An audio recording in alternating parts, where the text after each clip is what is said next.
So we integrate, your brain integrates that information with what it's seeing. You know, it all has to add up. So what the semicircular canals are telling the brain has to match up with what the visual system is telling the brain.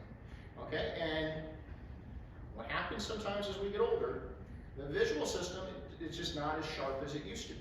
Okay, now that gets further complicated if we have cataracts, if we have glaucoma, if we have any of those other, you know, visual, if we're diabetic, and the diabetes, so you're having a hard time controlling it, that will affect the visual system. It will affect the optic nerve. That will affect, again, the balance because your body depends on that.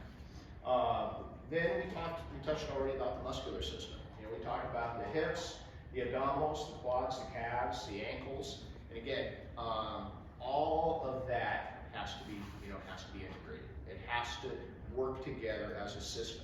And there's some things we can change, and there's some things that we can't. You know, obviously with visual changes, there are things that can be done.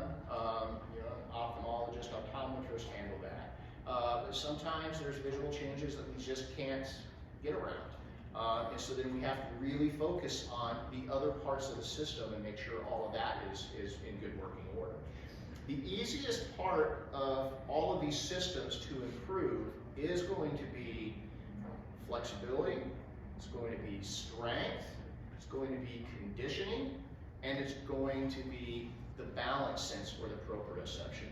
Because those things can all be improved on your own. There's all things that you can do at home, and that covers a large part of that. And then if somebody's having issues with the other systems, inner ear, visual systems, or if there's something going on neurologically, had a stroke, had a traumatic brain injury, had you know, a tumor, had a brain tumor removed. I mean, those are all things that medically